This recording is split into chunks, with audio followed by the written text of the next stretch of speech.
మీకు ఎప్పుడు ప్రార్థనేనా? అవును, ఎప్పుడు ప్రార్థనే. మీకు ఎప్పుడు దేవుడేనా? ఎరగని లోకం మనల్ని ఎలా అంటుంది. మీకు ఇంకొక వ్యాపకం లేదా? ఒక సినిమా, ఒక సరదా, ఓ పార్క్, ఇలాంటి సరదాలు మీకు ఏమీ లేవా? ఎప్పుడు చర్చ్ అంటారు, ఎప్పుడు దేవుడు అంటారు, ఎప్పుడు ప్రార్థన అంటారు, ఎప్పుడు బైబిల్ అంటారు. మీకు ఎప్పుడు దేవుడేనా? ఎస్, మనకు ఎప్పటికీ ఎన్నటికీ దేవుడే మన ప్రపంచమై ఉండాలి. ఆ ప్రపంచంలో విహరించే పక్షులుగా మనం బ్రతకాలి. దేవుడు లేని ప్రపంచం మనకొద్దు. దేవుడు లేని గడియ, దేవునికి దూరమైన ఆ రెప్పపాటు కాలం కూడా మన బ్రతుకులో ఉండకుండా ఎప్పుడు దేవుడు దేవుడు దేవుడు అనే చూడాలి. దేవుడు దేవుడు దేవుడు అని ప్రపంచంలో విహరించే పక్షులుగా, విహరించే వ్యక్తులుగా మనం జీవించే వారిగా ఉండాలి. 365 days 24/7. లోకంలో 2 జీవులు ఉంటాయి. ఉభయచర జీవి, ఏకచర జీవి. విన్నారా ఈ పేరు? ఉభయచర జీవి. కప్పుంది, నీళ్ళలో ఉండగలుగుతుంది, నీళ్ళలో చక్కగా ఈదగలుగుతుంది. అబ్బా, నీళ్ళు ఎంత బాగున్నాయి, ఎంత చల్లదనం ఉంది, ఎంత కమ్మగా ఉంది, అబ్బబ్బబ్బబ్బబ్బా ఏసీలో ఉన్నట్లుంది, ఎంత చక్కటి కూలింగ్, నీళ్ళను చూసి ఎంత అద్భుతంగా ఉంది ప్రపంచం అని అనుకుంటుంది. నీళ్ళల్లో నుంచి ఒడ్డుకొచ్చింది అనుకోండి, ఒడ్డును చూసి భూమిని చూసి కూడా అనుకుంటుంది అసలు అది ప్రపంచం అనుకున్నా. అది కాదు, అసలు సిసలు ప్రపంచం ఇది. బాబా బాబా, చూడు భూమి ఎంత అందంగా ఉందో, పచ్చని చెట్లు, రోడ్ల మీద తిరిగే ప్రజలు, ఈలోపు 2-వీలర్ హారన్స్, కారులు హారన్స్. అబ్బబ్బబ్బ, భూమి ఎంత అద్భుతంగా ఉందో కదా అని. ఇది భూమి మీద బ్రతకగలుగుతుంది, నీళ్ళల్లో బ్రతకగలుగుతుంది. చేప ఉందే, అది ఏకచర జీవి, నీళ్ళల్లో మాత్రమే బ్రతకగలుగుతుంది, నీళ్ళల్లోనే విహరించగలుగుతుంది, నీళ్ళల్లోనే ఈదుతుంది, నీళ్ళల్లోనే తన మనుగడ కొనసాగిస్తుంది. ఒకవేళ కప్ప బ్రతికినట్లుగా ఇది కూడా బ్రతుకుతుందిలే అని నీళ్ళల్లో నుంచి ఆ చేపను బయటకు తీసి ఒడ్డునేస్తే గెలగెల కొట్టుకులాడుతుంది. గెలగెల కొట్టుకులాడి ఒక 2-3 నిమిషాల్లో అది చచ్చిపోతుంది. కప్ప బ్రతకగలిగింది, చేప ఎందుకు బ్రతకలేకపోయింది? చేప ఎప్పుడు నీళ్ళల్లోనే బ్రతకటానికి ఇష్టపడుతుంది, కానీ ఒడ్డున నీళ్లు లేని లోకంలో అది బ్రతకటానికి ఇష్టపడదు. క్రైస్తవుడు ఎప్పుడూ కప్పలాగా ఉభయచర జీవిగా కాక చేపలాగా ఏకచర జీవిగా బ్రతికేటువంటి ప్రజలుగా జీవించాలి. దేవుడు లేని ప్రపంచంలో నేను బ్రతకలేను, వాక్యం లేని ప్రపంచంలో నేను బ్రతకలేను, పరిశుద్ధత లేని ప్రపంచంలో నేను బ్రతకలేను. నా దేవునికి దూరమై రెప్పపాటు కాలమైన నేను దూరంగా బ్రతకలేనని నీళ్ళలో నుంచి ఒడ్డునేస్తే చేప ఎలా టపటప కొట్టుకుంటుందో, ఎప్పుడైనా వాక్యం చదవకపోతే నీ ప్రాణం అలా తల్లడిల్లాలి. This is real Christianity.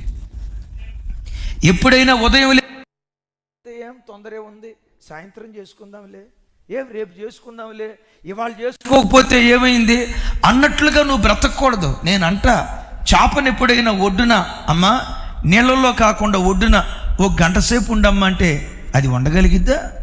అసలు ఒడ్డునేసిన మరుక్షణం నుంచి చెప్పండి ఏం చేస్తుంది? టపా టపా టపా కొట్టుకోవటం ప్రారంభిస్తుంది. 1 నిమిషం అయితే చాలు అది కొట్టుకోవటం ప్రారంభిస్తుంది. దేవుని పిల్లలుగా మనం నీళ్ళు అనే దేవుని సన్నిధిలో, నీళ్ళు అనే దేవునితో నిత్యము బ్రతికే చేపలుగా దేవుని కొరకు మనం జీవించదుం గాక. నా వైపు చూడండి, నేను నా క్రీస్తు, ఇదే నా ప్రపంచం. కూర్చున్నా ఆయనే నా ప్రపంచం, లేచినా ఆయనే నా ప్రపంచం, త్రోవను వెళ్తున్నా ఆయనే నా ప్రపంచం. ద్రాక్షవల్లిలో కొమ్మ అంటుకొని ఉన్న రీతిగా, ఓ గురువును శిష్యుడు వెంబడించిన రీతిగా ప్రతి క్షణం నా యేసును హత్తుకొని బ్రతుకుతానని యేసుక్రీస్తు అనే ప్రపంచంలో మన విహరించే వ్యక్తులుగా బ్రతుకుదుము కాక. అందుకనే యేసుక్రీస్తు వారు మూడవది వినండి యోహాను సువార్తలో మాట్లాడుతూ నేను మిమ్మల్ని దాసులుగా చూడాలనుకోవట్లా, మీరు నాకు దాసులు కాదు. అలాగని మీరు నాకు భక్తులుగానే చూడాలనుకోవట్లా, దానికి మించి నాకు విశ్వాసులుగానే చూడాలనుకోవట్లా, దానికి మించి మీరు నాకెవరో తెలుసా, నా స్నేహితులు అన్నాడు.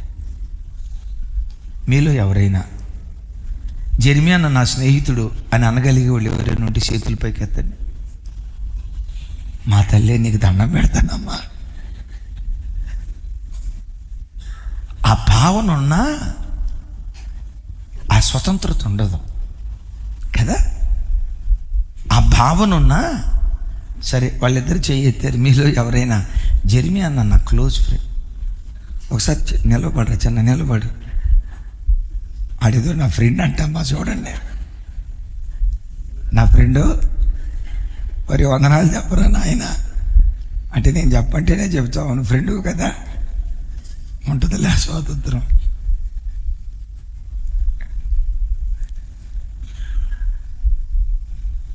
ఏమండి, ఒక పిఎం దగ్గరికి వెళ్ళి నా ఫ్రెండ్ అయినా అని అంటంతో ఎడచూస్తాడో తెలుసా, నువ్వేంటి నీ బతుకేంట్రా, నా ఫ్రెండు నువ్వు తిరస్కారం చేస్తాడే.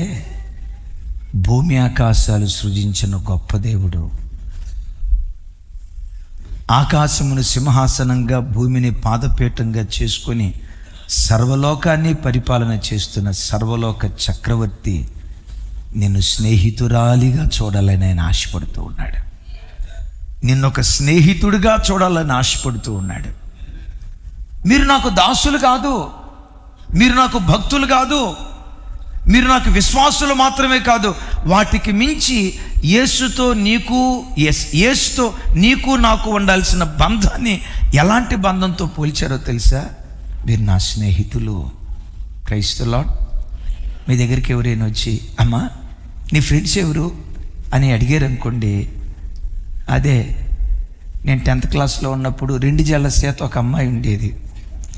ఆ అమ్మాయి అదే పద్మ ఉందే, పద్మ నా క్లోజ్ ఫ్రెండు, నా థిక్ ఫ్రెండు. అదే గొలిగాలు ఆడేటప్పుడు మనోడు ఫ్రెండ్ ఉన్నాడు, బెల్లం కూడా ఆడేటప్పుడు వాడు చెప్పు వద్దనలా, కానీ మొదటి స్థానం ఎవరిదై ఉండాలో తెలుసా, నీ యేసుదై ఉండాలి, నీ యేసుదై ఉండాలి, నీ యేసుదై ఉండాలి. He's my best friend.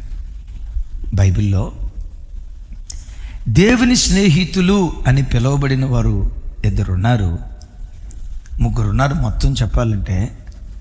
కానీ వాస్తవంగా బైబిల్ అంతటిలో దేవుని స్నేహితుడు, దేవుడే నా ప్రపంచం, నేను నా ప్రపంచం నా దేవుడే అన్నట్లుగా బ్రతికిన ఆ భక్తుల్లో మొట్టమొదటివాడు అబ్రహాం. ఈ మాట అబ్రహాం చెప్పలేదు, అబ్రహాము దేవుని స్నేహితుడట అని ఎవరో చెప్పలేదు. సాక్షాత్తు అబ్రహాముతో స్నేహం చేసిన దేవుడే, అబ్రహాము ఏ దేవునితో స్నేహం చేశాడో ఆ దేవుడే సాక్షాత్తు చెప్తూ ఇలా అంటాడు. చూడండి, యెషయా గ్రంథం 41వ అధ్యాయం 8వ వచనం.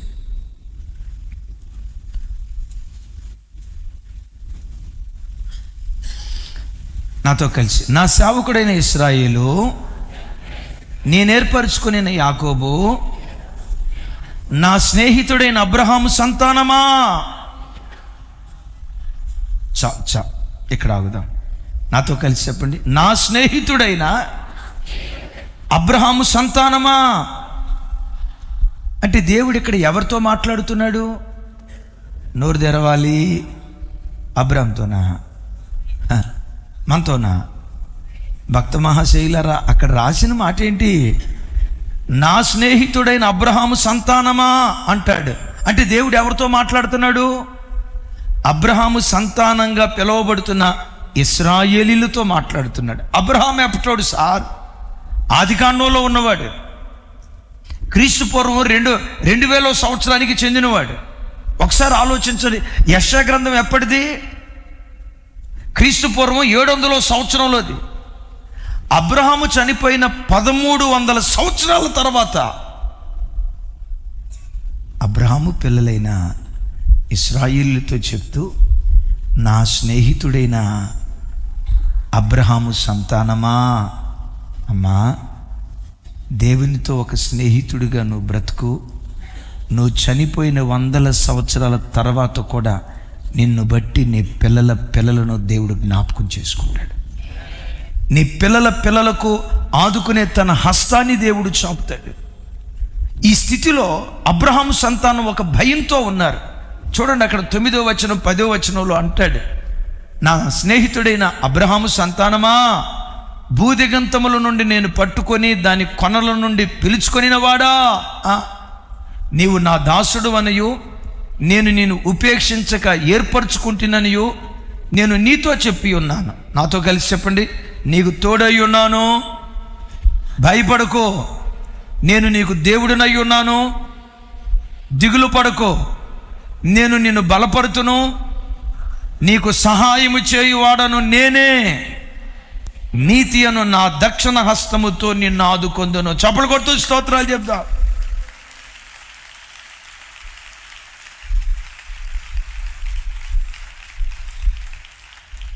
ఓ 50 సంవత్సరాలు గడిచిన తర్వాత,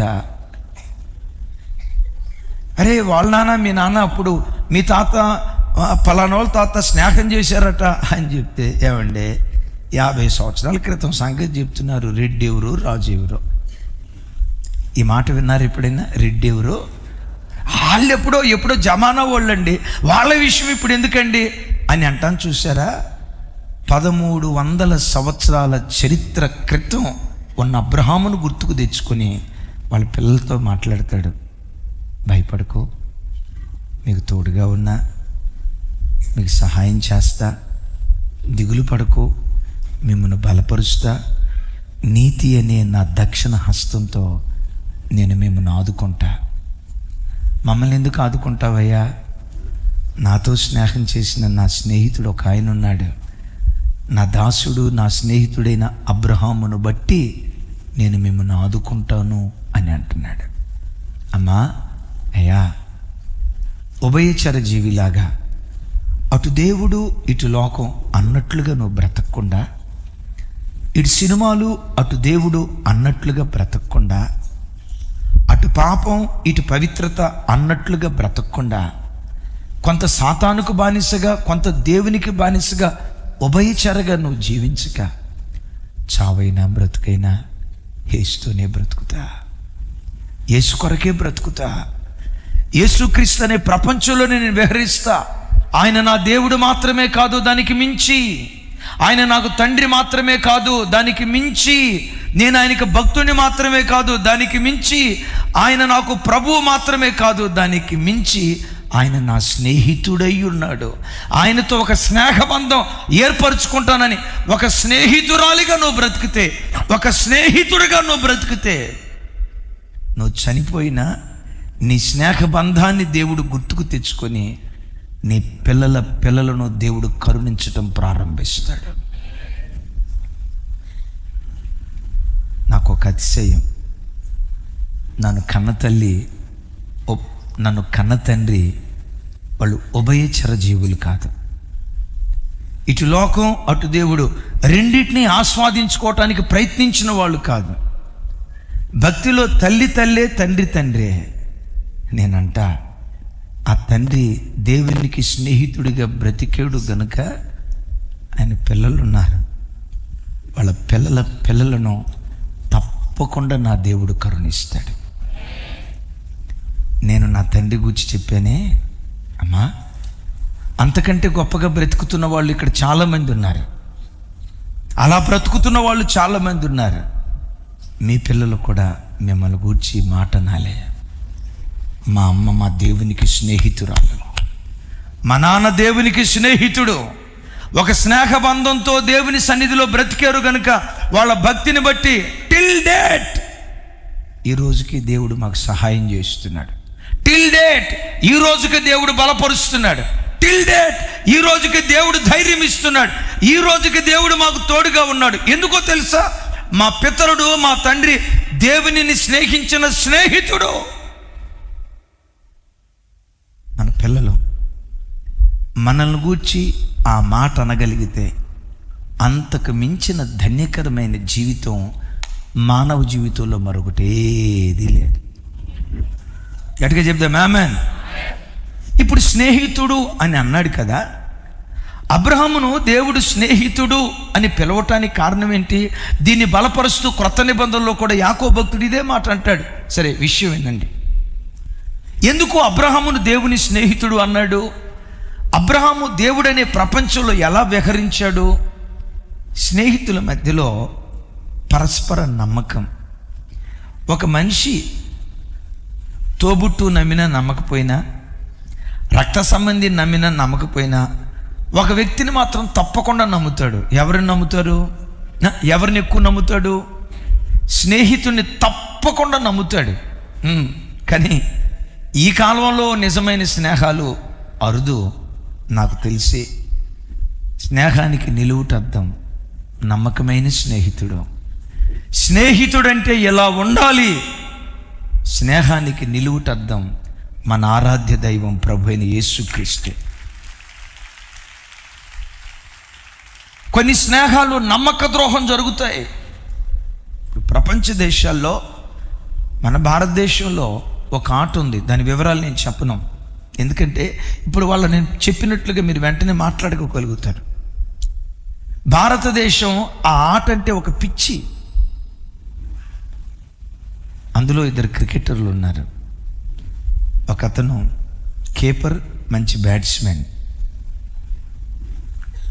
అదే ఆటలో ఇప్పుడు ఆ ఆట ఏదో చెప్పినట్టున్నా కదా, పేపర్ లీక్ అయిపోయింది. దేవా నన్ను క్షమించిన ఆయన.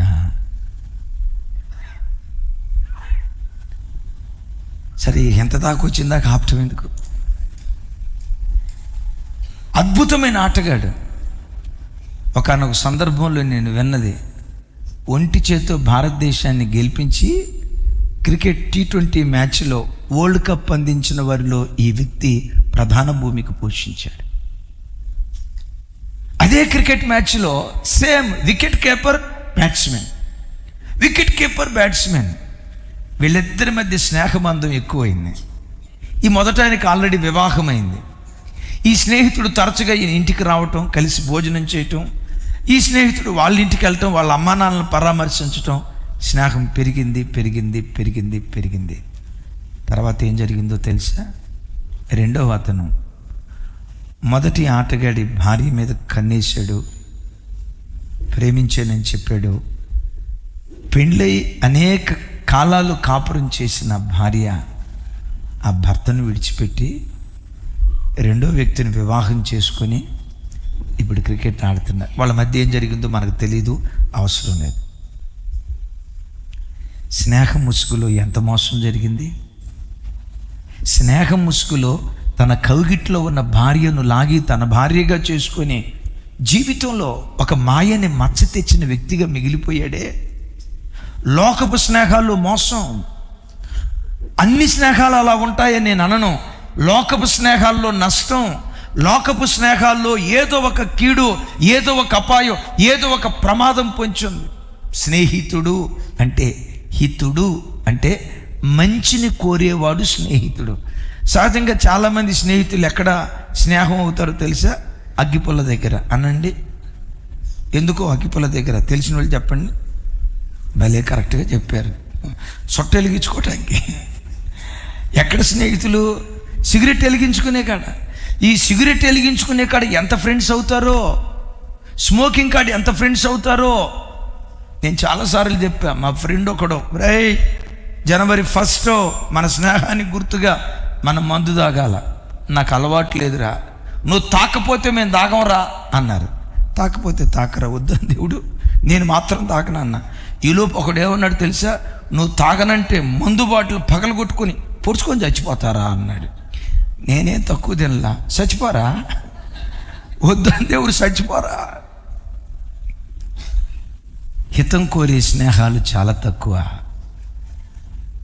నా హితం కోరి ప్రాణం పెట్టిన ప్రాణ స్నేహితుడు ఎవరైనా ఉన్నారంటే one and only none other than he is Jesus Christ. యేసుక్రీస్తు స్నేహితుడు కొరకు ప్రాణం పెట్టడానికి కూడా వెనుతీయనివాడు. ఈ స్నేహంలో మోసం ఉండదు. నీవు మోసం చేస్తావేమో కానీ, నీవు నమ్మక ద్రోహం చేస్తావేమో కానీ, ఈ స్నేహితుడు ఎప్పుడు ఎవరికి ఎన్నడూ నమ్మక ద్రోహం చేయడు.